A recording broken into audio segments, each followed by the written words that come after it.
Okay,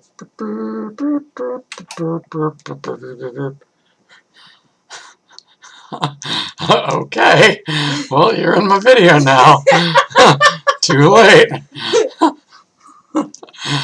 Alright, so I'm going to demonstrate save hacking with RPG Maker and the memory card system for the PlayStation 1. So what you need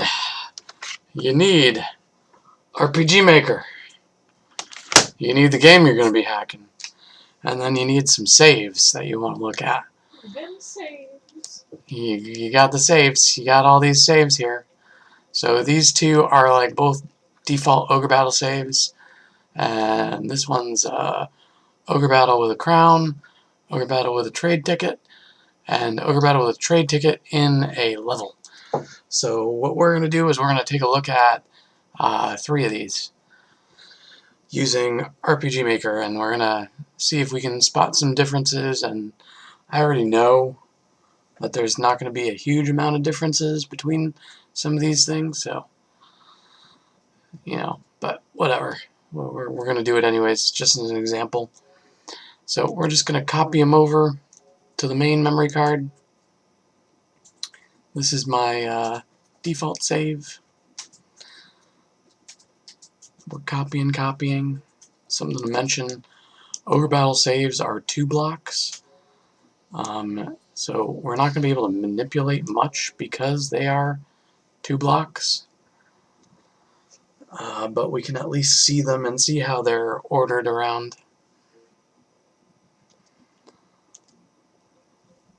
And we need number 5, copy.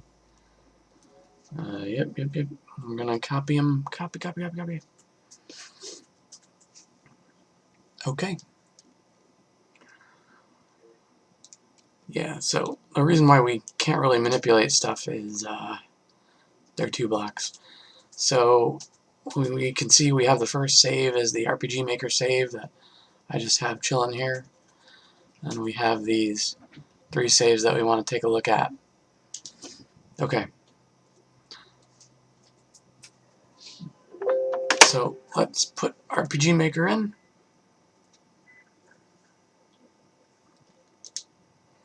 We're going to go in.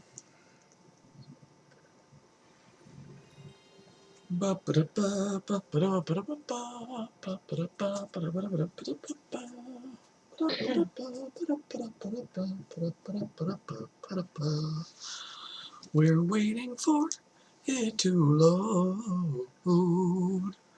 Loading. Hey, what are you doing? What are you doing there?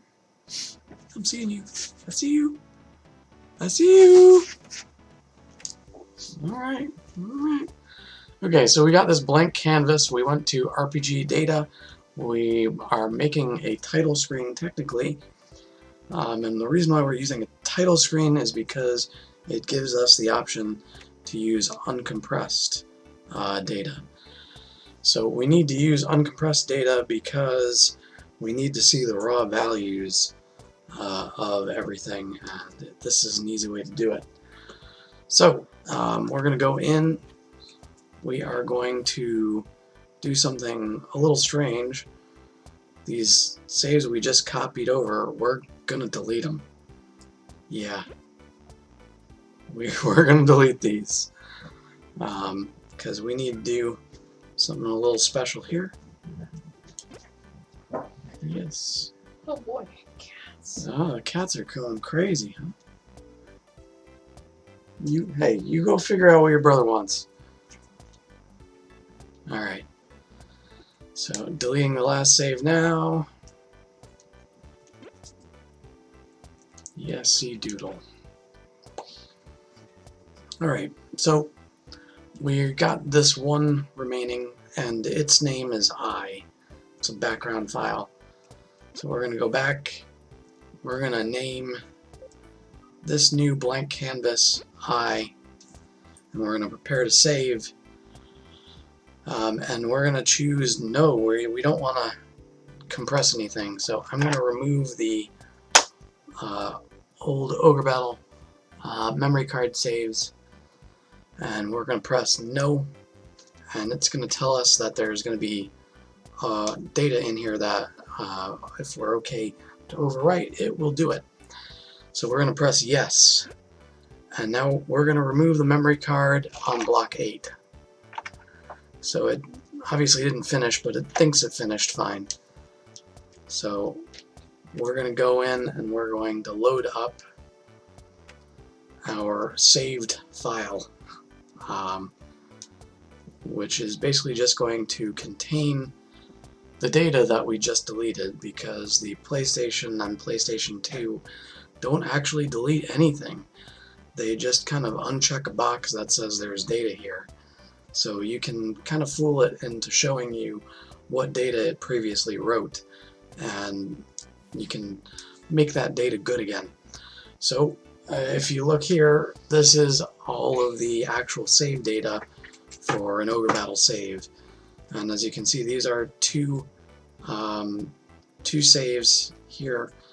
One which is like our control save, and one which is our mod save, and then one which is the in-game save. And you can see this one looks a lot different. It has a bunch of white lines and everything. So what all of this actually is color data for the game itself. This is basically corresponding, all this black and colors is corresponding to specific values that are written. So this is kind of an easy way to visualize saves. And you can kind of see a bit of this if I go down to this color here. We're going to change it so that it's a different color. You can see that there's tons more stuff to visualize if you know what you're looking for in the save. So yeah, that's pretty much the basics. And again, this works just because the PlayStation doesn't overwrite anything at the time that you tell it to delete. And RPG Maker doesn't know any better that the saves that it wrote for the title data is you know, done or not. It just believes you. So you can get it and trick it to do this. So the other side to this is that usually you can write new saves and have games accept them, so long as they don't do any basic checks for whether or not they're a valid save. So we can show that by saving this once again. So we are, instead of oh,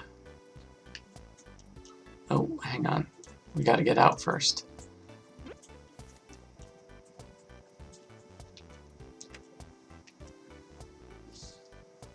Proceed, yes. So we're going to go back to title, and we're going to save a blank canvas again. We're going to name it the same thing we named the first one. Do we want to compress? Yes. The first memory card. Yes, we're going to overwrite it. Alright. So,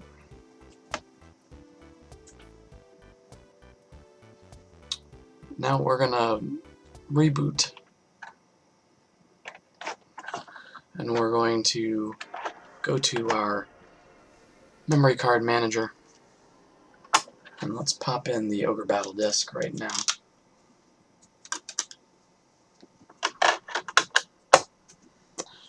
So we're going to go to Browser. And as you can see, all that this is reading is one save. We have almost all of the memory card free. So we're going to go in, and we're going to just pick one random save. We're going to copy it here. So I'm going to do a quick one. Yes. We're going to remove the memory card rather quick there. So this next one, we're going to go and we're going to make sure that this one, we're going to leave it in for 3 seconds just to see what this does. 1, 2, 3. Okay.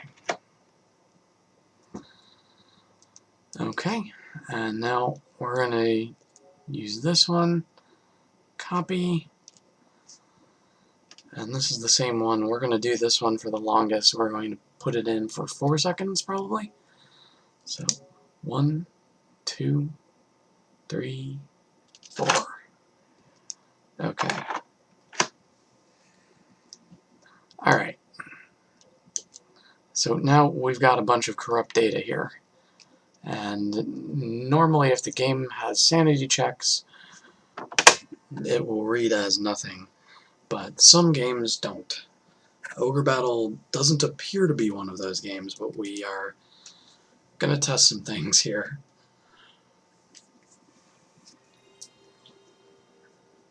So we're loading up Ogre Battle now.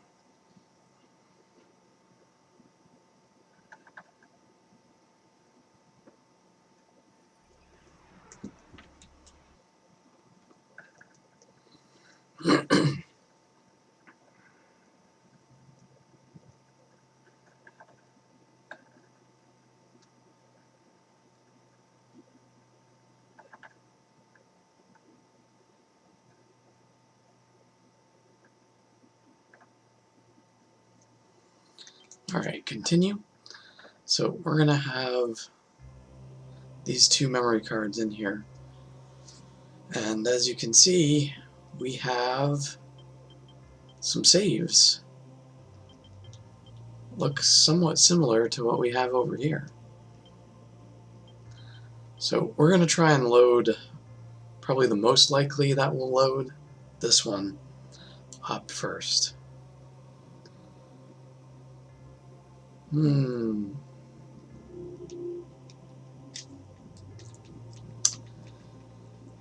we got a soft lock.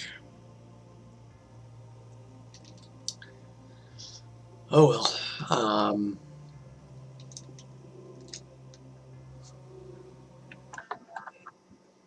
Let's see if we can kind of kickstart something.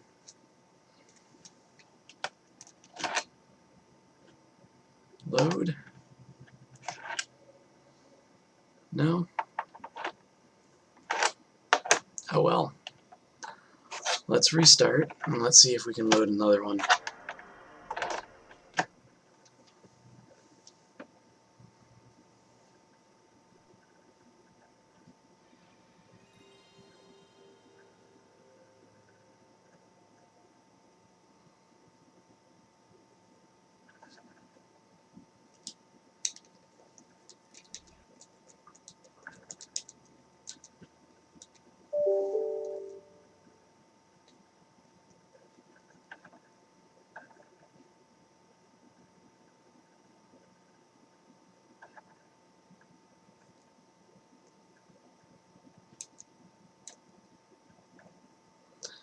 Oh, this is going so slowly because I forgot to put the fast disk speed on.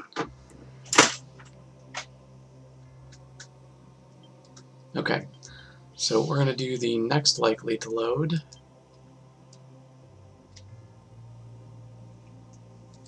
Nah. And as you can see, this is why it doesn't really work with Ogre Battle, because there are 2 slot saves, and it appears like there's some sort of header information that both slots need that we can't really give it. Can't do a soft reset here. So obviously on other things, like for example Xenogears, you can actually write saves that work with a 1-slot save and have specific item data that you want added into the save. But here it's a little bit too complex for what we're trying to do. We can't write headers on both sides effectively. So yeah, that's pretty much it. And I'll leave a link to some other things you can do with this in the video. But you can do some cool things like get to the Xenogears end credits, or add a bunch of items and things to your inventory. I used to use this to play around with old Xenogears items and saves, and I believe the Tactics Ogre stuff. I used to hack in items you could normally not get. So that's what this is basically useful for, and it can be done on a lot of different PlayStation games that you want to take a look at the save structure for. So yeah, hopefully someone finds this interesting. So, all set.